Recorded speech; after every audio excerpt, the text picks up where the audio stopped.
Hello and welcome to an Infinity the Game battle report featuring very approximately the new reinforcement rules. Now, a bunch of caveats up front. I have not seen the new reinforcement rules in full. I have no more information than anyone who has watched the On Tabletop videos with Carlos Postria and the On Tabletop crew.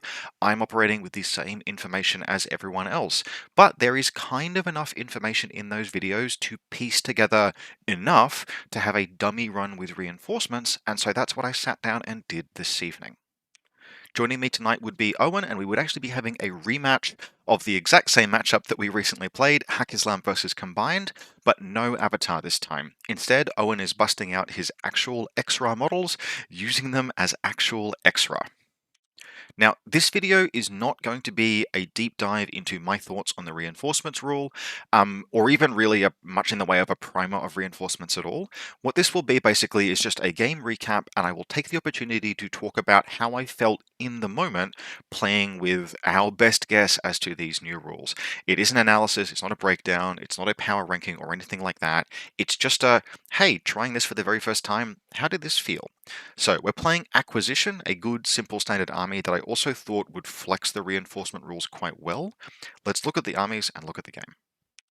So here's the Haqqislam army that I played. Now, first big caveat about how we played here. We have no idea what the comlink troopers are going to be for either of our factions, so I just haven't included them. We've played without them, and in particular, we've played without anything that might be a comlink +1 or a comlink +2. It was hinted at in the Haqqislam video that a Havsa would be a very probable carrier of a comlink for Haqqislam, and that they would probably have a Haqqislam comlink +1 or a comlink +2. But in the absence of any real certifiable information there, I've just avoided them. Yes, these lists will obviously therefore have to change prior to the actual release of the rules. That's not the point. This is just kind of a dry run. With that said, what I've tried to do in this list is play to what I think are the Haqqislam reinforcement strengths, which is the fact that Haqqislam is really the only faction that can actually land some really good quality doctors and engineers as part of their reinforcement pool. Next caveat about this list is going to be an 8-3-4 split. So that's a combat group of 8 troopers, a combat group of 3 troopers, which is 11 in the starting army, and then 4 in the reinforcements pool, which I will explain in a second. This is an assumption. I have had at least one person ask me because if you look at the diagrams that Corvus Belli posted as part of the initial explainer video, it showed a 10-5 split.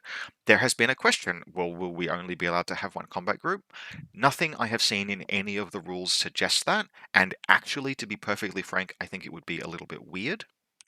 But for completeness sake, I am assuming that I can have multiple combat groups as normal. It's just that the reinforcement troops will always be in their own combat group. So this is a 3 combat group list, which I haven't run since the last CanCon in N3, actually. So yeah, this is the list. We have Bareed, 2 Bareeds, Bareed Killer Hacker, Bareed Regular Hacker, love those. Elibertos, you will take it from my cold dead hands. Honestly, reinforcements and writing these lists made me think I may have to take a Libertos a little bit less, which made me sad, but yep, we do still have a Libertos in this list. Saladin, I think Saladin is going to be an interesting choice in the reinforcement meta. The reason why is writing these lists for both factions, I have never felt more constrained for troop slots. By God, writing an 11 trooper list or a 12 trooper list is incredibly hard. If you ask me to write a limited insertion list, I will just have to relearn the entire game.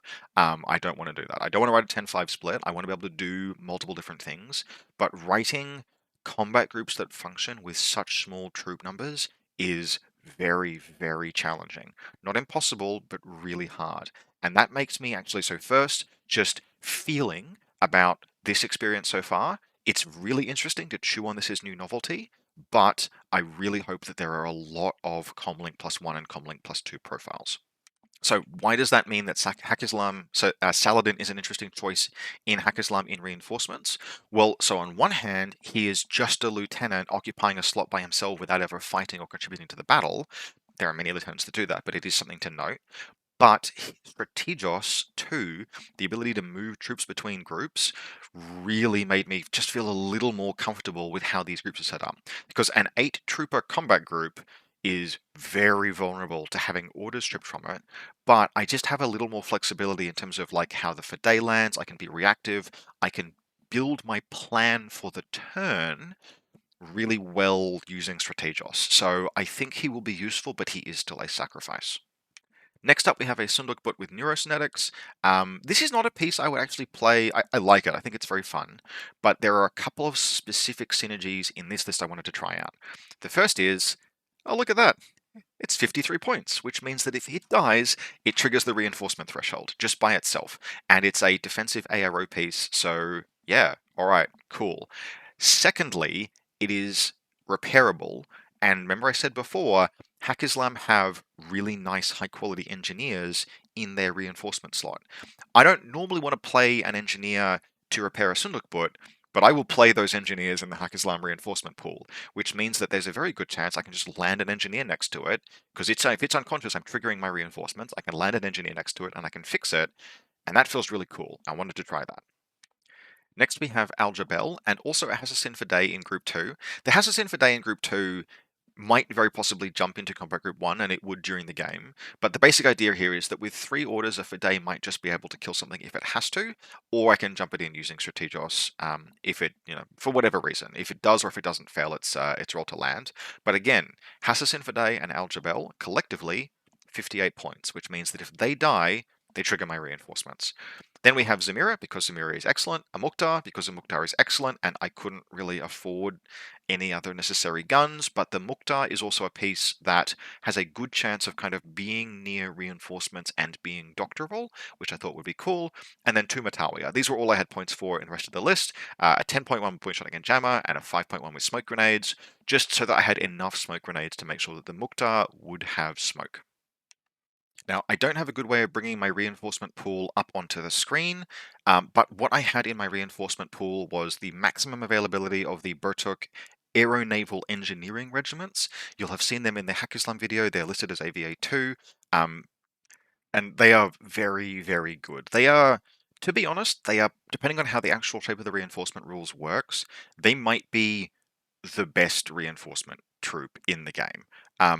With some exceptions, like the really, really high quality list warping stuff, like the tags, are a possible exception there, but I'm incredibly impressed with the Bertuks, and they are engineers, which means that I can just take 2 of them and drop one of them next to the Sundukbut. I've taken, both of them are the submachine gun profiles, one with Emirat +1 burst, AP mines and decharges, and one with heavy flamethrower, +1 burst, AP mines and decharges. There is kind of an argument that, well, like pick one or the other with AP mines and flamethrowers, but no, this is a real Porque no los dos situation, take both, because reinforcements will be arriving in a very reactive manner, so I will be able to put whichever of them is best needed in whatever the best place for them is. So those are the first 2 reinforcements in the troops. I've got 4 slots for reinforcements in this list. So the next 2 are Raman Rouhani and a helper bot. Now, I'm not sure about this, but I think the helper bot can be allocated to just one of the engineers or doctors when they turn up. But since I have 2 engineers and 1 doctor, it will almost certainly be going to Rouhani. If I have to pre-allocate them, then it will go to Rouhani. That's totally fine. And then I have Layla Sharif. These were basically just because I didn't actually want to really use the Corsairs of the Gate in this list. I think they are okay, but not fantastic. But all of those pieces that I did take, so Rouhani, Sharif, and then the two Bertoks, all have the option of like shooting a little bit, fighting, doing some interesting things, hacking. They are all specialists, which is pretty cool. And 4 of them felt like just enough to have just enough orders for them to do either an attack or a recovery, force reconstitution, depending on what I needed. So generally as a concept, how did I feel about this list? It felt really cool, but it felt incredibly strained. Reinforcements, building for reinforcements really, really hammered home how difficult it is to make very, very small combat groups or strained combat groups work. And so that makes me feel, just initially, my initial thoughts are, I really hope that Comlink +1 and Comlink +2 are kind of popular. Now, the next list we'll see is Combined Army, and I wrote this list as well, because Owen hasn't really looked at the reinforcement rules. We did a primer on it, how we're going to play it when he arrived, and so I wrote this list, and so I'm now trapped in a hell of my own creation. So this is where it starts, and you will see a lot of similar themes. Look at this second combat group. It's a Q-drone and an Octifer. How many points are they? They're 57 points collectively. So if I kill both of them, And you better bet that if the Noctifer reveals, like, what the hell do I do there? I've triggered Owen's reinforcements. And then the rest of the list is still a tag list. So we have, and you saw a Cascuda before, the Cascuda would not be a proxy. We'll talk about that in a second. So what we have here is just a very trimmed down version of what I would call just like good stuff combined. It has a lot of orders, and so second combat group is purely defensive. This is effectively a single combat group list. It will be 12 troops, 2 in one group, 10 in another, and then 3 in the reinforcement pool. And so this 10 trooper section is really intended to carry the game. So we have Bit and Kiss, who is excellent, an Imatron, 2 Dadarazi, and a Raicho. It is the cheapest Raicho possible, so I can afford everything else. And I would end up having to apologize. We would have a good laugh about my choice of Raicho profile here because one of its vulnerabilities would actually materialize, but we'll get to that. We then have a Nexus Lieutenant Hacker. This is a piece that I had used before, like quite a lot, and it is very cheap and very cost effective. And in a lot of ways, it's kind of like it's probably just a worse version of the Haqqislam Bereed Hacker, but there's a really big difference. And the really big difference is that you can take a ton of veterans in Combined Army. And if we look at this list, we can see Imatron, 2 Dadarazi, and a Raicho, and you could even make Bit and Kiss into a Dartok, and you would have just a ton of veterans in that combat group, so you are basically fine with the risk of your lieutenant being nabbed. We then have an NCO Nexus Engineer. You could, for the same points cost, take Dr. Worm, but the Nexus is an NCO and is more dangerous with that Vulcan shotgun, and literally all its job is to do, realistically, is just to patch up the Q drone. It sits behind the Q drone. We then have an M drone. Now we, again, here is an assumption, we are still playing with the Takamoto's rules from the current ITS season. By the time August 3rd rolls around and the Army update happens, they may have disappeared, but hey, we're just playing with what we have, and an M drone is good. And then we have one single Tiger creature, because Tiger creatures are still very good. So, the reinforcement section, there's only 3 troop slots because this is a 12 troop list, but that's fine because the first of those is a Cascuda. We're taking the reinforcement Cascuda profile, which is an incredible steal at like 53 points, I think, something like that. It is, frankly, it is not expensive. I've got it here, 53 points and 1.5 SWC. Now, some people, I have seen some cursed Discord discussions of like, this tag just has a combi rifle, it must be terrible. This tag just has a marksman rifle, which is incredibly weird to me because it really sounds like people think that the reinforcement models are walking in off the back table edge or something, as opposed to literally jumping straight onto the halfway line if that's where you want them to be. And they are going to be very far forward, and in that environment, a damage 15 burst 3 AP weapon that's good out to 16 inches is totally serviceable. On top of that, the Cascuda is 53 points for Armor 7 BTS 6 3 structure. That's incredible. That is just as a like wall of meat to go into suppressive fire. That is very, very good. The remaining 2 troops, the reinforcement troops in this reinforcement selection, are going to be a base operator engineer with a slave drone for a neat, that's 22 points, and that's its only job is to land behind the Cascuda or to maybe fix up the M drone or the Q drone if it needs to, but it was relatively cheap and affordable. And then we have a vector operator multi-marksman.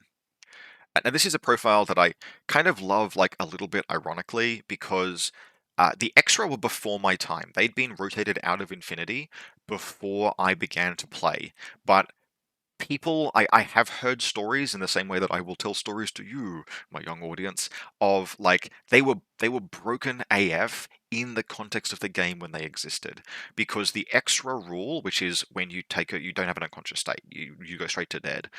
Every ammunition is shock against you, effectively. The extra rule was really not a huge deal, but it costed down the cost of the models. And the vector operator was a super jump mimetism MSV2 model in an era where the idea of just combining all of those pieces of equipment was very, very powerful. Now, in N4, is that still very powerful? Yeah, not hugely, but it's an MSV2 with mimetism and a multi-marksman rifle. It's a very versatile piece. It's armor 3. Sure, it will go straight to dead if it takes a wound, and it's only BS12, but it's 6-2 super jump, you can almost certainly do something with a vector operator. It felt like it rounded out the list relatively well, and really I just needed orders to fuel the Cascuda or the base jumper, with the idea that probably you would end up rotating it into a major combat group later in the game to actually do something, or it would just end up in suppressive fire. Being only a 3-trooper combat group is going to limit the reinforcements, but it should just about be enough, and really the game is probably the Cascuda, or the Cascuda goes into suppressive fire, and then the Void operator or the base operator have 3 orders to do whatever it is that they need. So this list broadly felt pretty good. What I actually told Owen before the game was, here's the list, delete the Noctifer and then add in either a Noctifer back again, or a Speculo Killer, or a Rassiat with Spitfire. You can fit all of those for the same points cost, I think. I think a Rassiat's 32 points. I'm like 80% sure. I should know this. Doesn't matter. I'm not going to check. But so immediate new thing to think about there is that if you, on the assumption that you do not have to take just one primary combat group and one combat group of reinforcements. I think that would be a dumb and silly restriction, and I don't expect them to add it in. But if they have added it in, that is a terrible shame. If they haven't added it in, and you can have 2 combat groups plus your reinforcement group, then what we have back is something that has been missing for like all of N4, which is the wonderful, terrible joy of uncertainty. It will be public information that your opponent has a reinforcement combat group. You will ask them, how many combat groups do you have? And they will say, I have 3 combat groups, or I have 2 combat groups. But you can't know until they arrive how many troops are in the reinforcement pool, and how many troops are in combat group 2. This list could be, if this Noctifer wasn't in there, that would just afford another reinforcement trooper, which means that I don't know, well, I mean, I wrote the list, but I don't know that there's a Noctifer. This Noctifer could just be in the reinforcement pool with his Q-drone hanging out. And so if we see lists that are like 10 troops and a war corps and nothing else, is that war corps just a war corps? Or is that war corps there to validate a combat group that has like something terrifying in it, like, well, not a Noctifer, but like a Hassassin Nader or a Swiss Guard with a missile launcher, for example. And that is very interesting, and I'm very glad to have that back. I feel good about that, which is part of why I think that they will enable the usual, there'll be no restrictions on combat groups in the reinforcement game variant. We will see. Promising, scary. Let's get into the game. Real quickly though, before we do, here's a better quality picture than the thumbnail image, which was being compressed for purposes of making the thumbnail, of Owen's Cascuda, and I think that's a vector operator, but no, vector operator has the big claw in the air. I think that's a void operator. It would be playing a base operator this game. We would have the actual model for a vector operator, but it is not painted. And to Chris Johnson, who painted these for Owen, he has done them wonderful justice. They are creepy and alien, and it was a pleasure to play against them. So here's the table. We are playing Acquisition. Quick note about terrain. It's all just Corvus Belli terrain with some base toppers, but we are playing this building as not roofed, but into or out of, but not through. I roll whip 16 Lieutenant. Owen rolls whip 13 Lieutenant. He wins the roll, and Snap picks going first because I'm playing whip 16 Lieutenant and combined army. Versus Haqqislam versus combined army. He doesn't want to deal with Assassin for days, and I think that's totally reasonable. Now, again, just to assess feelings again, I would probably previously have told you that Acquisition, although all of the scoring is end of game, Acquisition is a scenario that lightly favors going first because you start very close together with 16-inch deployment zones and there is no end of round scoring, so you can really spend the first 2 turns in Acquisition stepping on your opponent's neck. It did not feel that way this game. We are not deploying a lot, and my list is defensively postured, and I was no longer sure whether or not going first or second would be better. And in fact, it felt like a totally unexplored space, but I had a feeling that if my reinforcements they were probably going to be triggered. As second player, my reinforcements would probably be triggered by beginning of round 2. But if they weren't, I would be able to just land like everything on a zone, on a button, and like run at it, and something would get there. And that's interesting in terms of a callback to, like, there was a meta during N3 where players would take a couple of hidden deployment things and just hard go second and just on the last turn run out of hidden deployment onto buttons. And you would counter that by taking sensors to try and find them beforehand, or bracketing the buttons so well that they wouldn't be able to do anything about them, like, etc. It was a meta, but it was a meta. Having the last turn to reveal a previously hidden thing and press a button was something that some players would do and value highly. And reinforcements might be able to do that some of the time, so that's interesting. Anyway, in terms of deployment, Owen's got a Datarazi hanging out here. We've got the M-Drone prone on this rooftop. Bit and Kiss are occupying this space here with the repeater there. The Nexus is hanging out well safe back here. Owen's reserve drop will be the Raicho there. I haven't seen it, and obviously hasn't revealed yet, but the Noctifer would be on this rooftop there, with a line kind of like sort of watching this space here and then that space there. So some pretty good lines of fire for the Noctifer. The Q-Drone is here with the Nexus operative behind it. Another Datarazi is hanging out down here, and a Taiga creature is down here behind this, ready to run out this direction. But the Taiga creature is mostly there as a Fidei fielder, so if I put a Fidei in a deep backfield, the Taiga creature can go after it. For my part, because I don't know, quote unquote, what his reserve drops are, and I'm concerned about he spent a command token for the Noctifer alongside the Raicho, I reserve actually the Mukhtar and Saladin, and my thinking there is that I really want the Mukhtar to be able to put this Q-Drone down, and so I don't want it to be like nabbed by a Speculo or something, and Saladin because I don't want him to be nabbed by a Speculo or something. So everything else deploys first, and the Mukhtar and Saladin deploy when I know they will be safe. But for my part, I have a Hassassin Bareed Hacker on this rooftop, a Matalia Chain Rifle Smoke Grenade just down here. Then we have Saladin hanging out on this this balcony here. He's positioned so that if a Rassiat walks on the table and then crawls up, he will at least get a shot with his Nanopulsar as the Rassiat attempts to climb. We then have a Bareed Killer Hacker here, the Mukhtar reserve dropping there.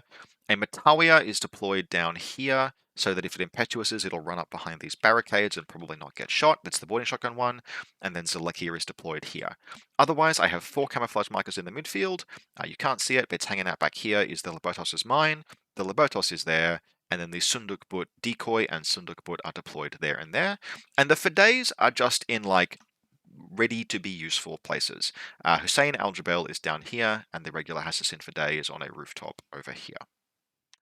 So Owen goes first, and we immediately get to see, like, attacking, even with a 13 order single combat group, is surprisingly difficult.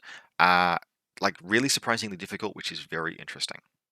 And this isn't like weird knowledge. If you just ask me, hey, how easy is it to attack with limited insertion list? I'm like, well, is it an avatar list? No. Is it a invincible army, like all of your eggs in one basket, big link team NCO list? No. Okay, well, it's pretty hard to attack with a single combat group. But this was kind of a reminder of that, and this was otherwise, nominally, this is a 15 trooper list. It's just that they are not available yet. The list is bifurcated. So really most of what is going to happen this turn is going to be a little bit of Cautious Impetuous. Bit and Kiss are going to be very annoying and lay down some repeaters. No, they don't do that yet. That will happen later in the game. Honestly, most of the turn is just putting down the Sundukbut. And it's the old wonderful comedy of errors where it's like the Raicho moves up and discovers and fluffs it. And then the Q-Drone takes the role and discovers the wrong one. And then the NCO moves around, and I just let him just keep moving because I want him to keep spending orders. And it discovers, but it leaves then it leaves the Nexus operative standing out kind of like in the open. And it's taken like 4 of his 13 down to 11 orders. So it's only got 7 left. And then the Raicho activates and has an inconclusive face-to-face roll with the Sundukbut, and then it has another inconclusive face-to-face roll. Because it's BS14 burst 4, and the Sundukbut is BS13 burst 4. So they just fight one another for like 3 orders before the Raicho eventually puts the Sundukbut down, and at that point Owen has like 3 orders left in the group, and one of them has to be spent getting this NCO back to safety. And then the remainder are just spent moving like this Tega creature up to like jump up to here, so that the this Hassassin Fidei doesn't get to just yeet across the gantry to attack the Q-Drone. So like, yeah, I'm fine. Fine is a relative word. I have lost 50% of my army. I have lost a fifth of my army in absolute terms. I have lost a 53-point model out of my 250-point primary list. But, okay, cool, I'm going to take my turn now. And then it's my turn, and I'm like, it's not much easier for me to attack. This is challenging to attack into. And we get a very interesting feels moment here. One of the first things I do is I'm going to flip the group 2 for day over here into combat group 1 so that I have like just a decent order pool. It's not incredible, but it's not bad.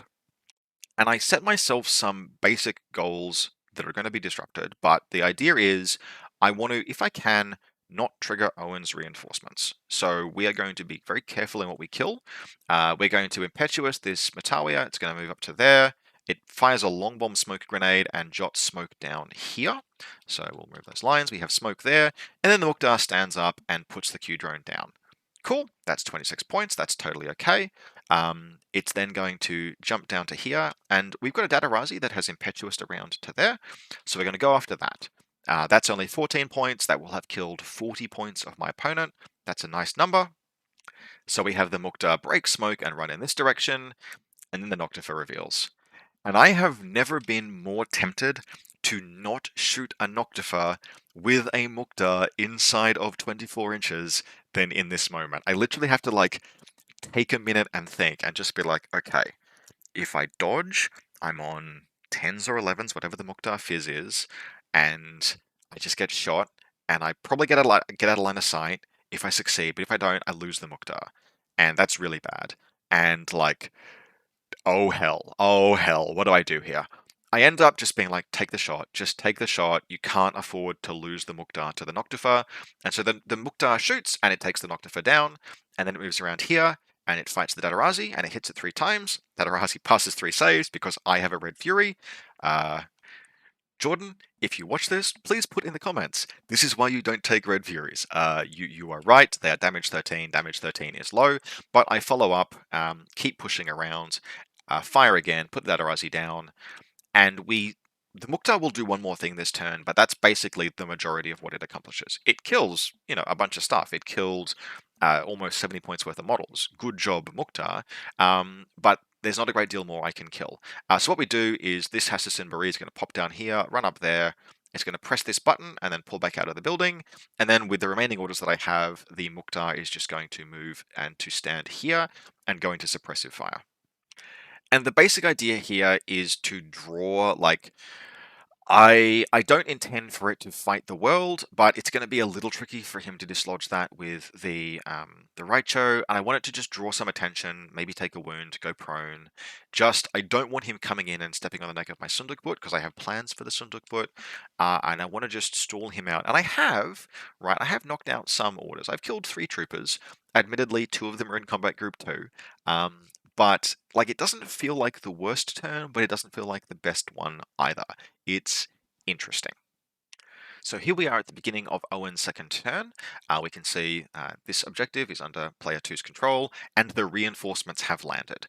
This is Owen's beacon here, and he has deployed basically all of the Exrah have jumped down into this position. If you want to imagine, like technically we place a drop pod beacon, but in my mind, what actually happens is that like a streak of fire rains across the heavens as two Exrah ride a Cascuda into atmospheric entry and then separate like a reverse version of the boosters separating from a rocket that's flying into space, and then they land on like pillars of smoke and flame. Now, here is the first like big assumption that we have made about how actually deploying works. And this is not necessarily backed up by the rules, it's just how we're playing as a guess in this case. We have chosen to play deploying your reinforcements just as deploying. What does that mean? It means you can go prone if you want to, you can go anywhere that you can fit within the radius afforded by the drop pod beacon, not in your opponent's half of the table, and in particular that it doesn't trigger AROs. This was not something that was covered in any way in the on-tabletop videos. They might trigger AROs when they land. It referred to them as like deploying, I think. This is just how we've chosen to do it. So massive caveat emptor here, like, buyer beware. It may work differently. If reinforcements do provoke AROs, that will be its own interesting thing. I wouldn't mind it. Play and counterplay will be very different there. The value of like a hacking network will massively increase as a counter reinforcement tool. But to be honest, they will be very, very useful anyway, because it's like, oh, if reinforcements don't provoke an ARO, then I can't hack the Cascuda as it lands, using reinforcements, but if your opponent deploys a Cascuda inside your hacking area, then that's okay. You're doing fine. If it activates, you'll hack it. So either way, I feel like a hacking network is going to be something that's very, very valuable, and that's interesting. Now, I do think that in terms of this deployment, the Cascuda has probably not been ideally positioned, but we would have a good, solid meme play out of it in any case. Now, what is actually going to happen this turn is, despite my looking at the table and saying, "Oh, yep, there's two tags. There's two tags on the table now. There are two tags." That's horrifying. It would not actually be that bad, and in fact, the main star of the show this turn would be probably really Bit and Kiss, and they are going to do their usual thing of spewing out repeaters. And after a couple of orders, they would have one repeater placed down here, and then they would land two inside this building, which they would promptly use to Trinity and knock unconscious my Assassin Barid behind this building here. As before, it would take a bunch of orders to, the Raicho would do some maneuvering, but the Mukta would take a lot of time. The Raicho ends up having to do something like jump down to here, move around to here, take an inclusive face-to-face roll, back away, take another face-to-face roll. Actually crits me at this point, and I take one wound and I drop the Mukta prone because I don't want to keep taking that fight. But then the Raicho's in the open, so I spend another order to pull back to here. And between that and Bit and Kiss and some more like Tiger Creature, running to here or something, that's most of the combined army turn. That Arazi will move forward, and then for the Exrah combat group, and it is kind of cool having like the Exrah land as a group. That felt pretty neat. The base operator with my specialist over here knocked unconscious. The base operator will move around here, move around again, and press the button. And then that only leaves a tactical awareness and another order left. So the base operator is fine. It's gone and seized an objective in acquisition on turn 2. That's pretty okay. That's pretty okay, realistically. I think it should probably, if that had been Owen's plan, it should have moved further forward, but he was being cautious with how he deployed them. But otherwise, the Cascuda yeeted up to here with its tactical awareness order, and then he just coordinated suppressive fire with the vector operator and the Cascuda. So if we want to just jump forward, this is what I begin my turn looking at, is a goddamn enormous bug in a huge tower in suppressive fire, with a Raicho kind of like watching its six a little bit. So yeah, that's interesting and horrifying. I wonder what will happen here. And spoiler alert, what will happen is that my reinforcements will finally arrive because it is now turn 2. Again, bit of an assumption about the rules. How it was described as working is that reinforcements could arrive from round 2 onwards, not like player turn 2 or any weird verbiage, which means that if you are the player who goes second, and your opponent hits you really hard on the first turn, you have to play through a turn without your reinforcements. Your reinforcements can't arrive until round 2. That, again, interesting to see if that's actually how it plays. If reinforcements can arrive on any turn where you have suffered 50 points of casualties or automatically on turn 3, which is not how it was described, so I don't expect that, that will be a different dynamic, and that is interesting. But in any case, my reinforcements arrive now, and they arrive with kind of a bang. So I place my beacon down basically here, and that lets me put my heavy flamethrower Burtak prone. Again, don't necessarily know that you can deploy prone, we're just treating it as deployment. It puts my heavy flamethrower Burtak behind the Sundukbut. My EM +1 burst Burtak. Remember, we've got the Cascuda is here. The EM +1 burst Burtak deploys in cover there. Layla Sharif deploys here. She's hoping to take a marksman rifle shot against the Tiger creature that's on this gantry, but it's not going to happen. I don't have the orders. And then Raman Rouhani deploys basically back here. And what the reinforcements will do this turn is exactly what I wanted them to, which is recover, like land as a trauma team. But first, now, I actually go to activate this Bertok over here, then I stop and don't be an idiot, and I just have the wonderful Libertos that is hanging out inside this building, walk around there and blow out the 2 repeaters, so that the Bertok can activate and stare down the Cascuda. The Cascuda elects to suppressive fire it, I double Emer at it, and I brick the damn thing all the way to hell. Outstanding move. I also don't take any wounds for my trouble because the Cascuda lands 1 hit, which I spang the save on. Now, at this point, I go through a little bit of like thinking about how I'm going to deal with the Cascuda is still in a position where it's watching everything, and it's isolated and immobilized, yes, but it's able to reset. And I spend a long time agonizing, and I end up having to just like provoke. I just realize I just have to deal with it. I just have to accept the risk of the reset. There's nothing I can do about that, so I provoke an ARO, and then Owen rolls, and he rolls some kind of number, and then we look at the Cascuda's profile. And here's a fun thing, the Cascuda is Swoop 12, which means that it is actually vulnerable to soft kill in this way. That Cascuda cannot reset out of isolated and immobilized, which means that it is stuck there until an engineer gets to it. And it's in the tallest building on the table, occupying literally all of the space. So that's pretty neat. I have basically killed the Cascuda. Super cool. Bertooks are incredible, you guys. They are so good for 27 points as a reinforcement troop that just appears on the midfield. 10 out of 10, really, really like. So for the rest of this turn, we have a few things to do. The first is that Hussein Al Jabel is going to get down off of this building, walk around here. Walk around here, walk around here, walk into combat with the Raicho. And Owen says, "I heavy flamethrower you," and I say, "I'm really sorry, but I cheaped out and gave you the profile that doesn't have a heavy flamethrower." And he's like, "This is your fault. This bullshit that I'm experiencing right now. I'm trapped in this situation. What do you mean doesn't have a heavy flamethrower? Why did you take the rocket launcher profile?" And I'm like, "Yep, yeah, you can totally blame me for this. This is entirely I set you up. I unironically took the profile because it is cheaper and I needed the points, but now Hussein Al Jabel is in combat with you. I just leave him there. I just leave him in combat with the Raicho. All I want is for the Raicho to be neutralized so that the Mukhtar can stand up, move around here, kill the Tiger creature, move up here, and kill the Q drone. With the Q drone down, I'm then able to move. I'm going to spend basically some remaining orders.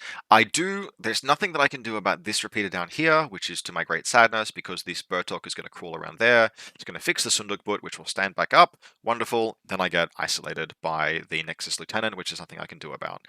So that's kind of a shame, but it is what it is. The Sundukbut at least is recovered. And then Hassassin Fadey is going to move over here, get into contact with this vector operator, and going to put it down. And that's otherwise in combat group 3. Raman Rouhani will spend the remaining 2 orders in the reinforcement pool, running through this building and recovering the Hassassin Barid, which will move up and around here and once again steal this objective back to me. So that was pretty clean to execute, but that felt like kind of good.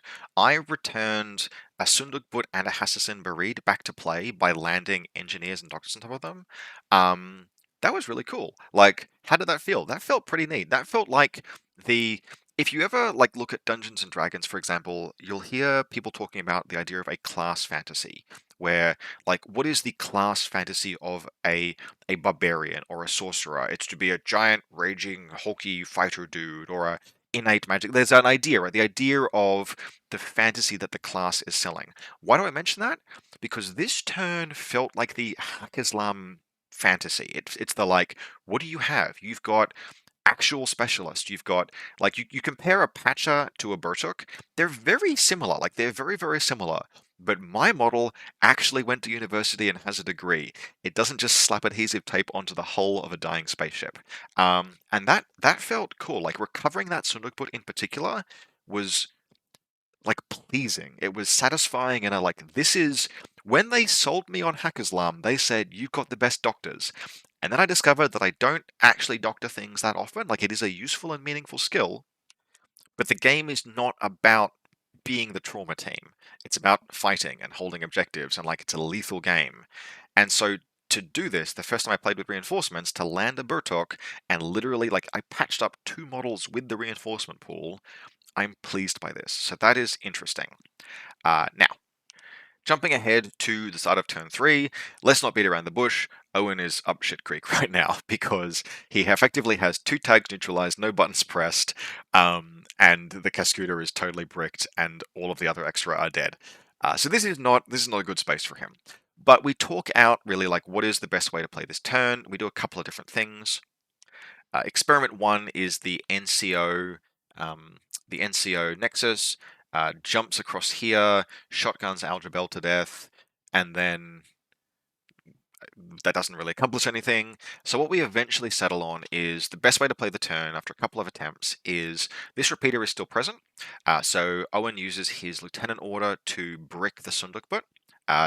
knocking it immobilized, and then this guy runs all the way down here. The Sonderbund is able to reset and gets immobilized again, and so then the NCO makes it onto this objective, taking cover behind it. We're treating it as like Silhouette 3 in cover, and he activates it. He's an engineer, so he gets a bonus in acquisition, and that's actually all that Owen can really do. He makes a vain attempt with the Raicho. Because the Raicho has a tactical awareness order and Algebel isn't going to do anything otherwise, it is worth at least attempting to kill Algebel with the Raicho, but the Raicho gets killed by Algebel instead. It was wounded from the initial attack. The viral weapon on Algebel is very good in this case, and Algebel puts the Raicho down. That leaves me with really a very simple final turn. I'm already on this objective, I just have to get to these two. So how we're going to actually do it is the Libertos will run down and jump onto this objective, hang out here, and then this Bertok will jump down there and then run around to this objective. I will pause, stop being an idiot, and kill this thing with, I think the Mukhtar runs back to deal with it, and then the Bertok finishes their run, moves on to this, activates it, and presses it. And it uses it. This Bertok actually gets jumped into Combat Group 1 using Saladin's Strategos. So yeah, hey, that turned out to be really, really cool. So this has ended up something like a 10-1 or 9-1 Haqqislam win. My classified wasn't doable, but I think I'm securing the HVT. Owen's classified was test run, so he did that on the first turn, second turn after I put the Q down and he recovered it. So yeah, that was the game. That was a game with reinforcements. Now, the final turn, the very last turn of the game, was not super live, mostly because of what had like gone down in turns previous, etc., etc. And in particular, the counter-attack with my reinforcements was very, very strong. But what the game did feel like was exciting things and interesting things were happening on turn 1 and on turn 2, and then turn 3 was the denouement, the conclusion. If I had been able to delay Owen's reinforcements by a turn, then we would have seen a different shape of the game, where the Exrah would have arrived on the final turn and probably all jumped onto buttons, and then I would have had to dislodge a Cascuda from the central button on the last turn. So that would have been interesting and different. So there is definite if nothing else, there is some novelty to be chewed on here. I am a better player than Owen. I think he could definitely have done some things differently. Like, he plays Infinity. He's very, very enjoyable to play against. He's a wonderful person. But he plays quite casually, and I can't freaking help myself. I am the way that I am. And so I wrote both the lists. I've been thinking about how this mechanic plays. I was in a better situation to exploit advantages, etc. But even then, he lured me squarely into triggering his reinforcements on turn 2. And yeah, interesting. How do I feel about this?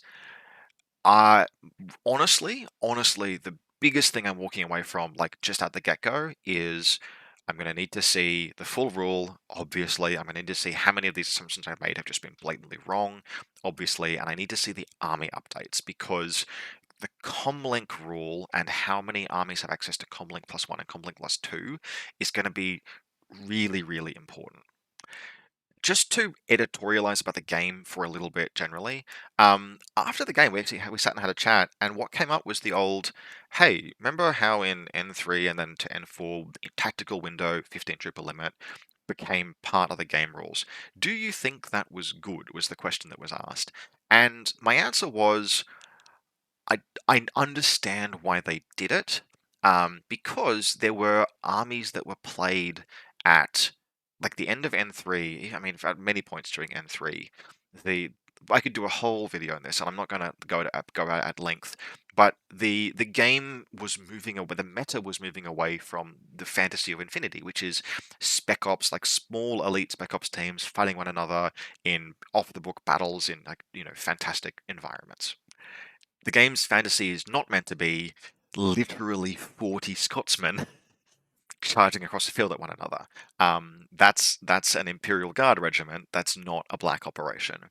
And so I understand why they made the change, but 15 troops has always been kind of an awkward number. Like, if I think about the very best games of N3 and extrapolate from that, I'd tell you that 16 and a half troopers was the perfect average because you could actually make a pretty manageable combat group with just a little more than five. Like you didn't have to stress and strain, and you know like that was the perfect mean if the game could just reach that, where like some list would maybe be 17 troops, some list would be 16, some list would be less than that, but no one was playing 18, 19, 20 troopers.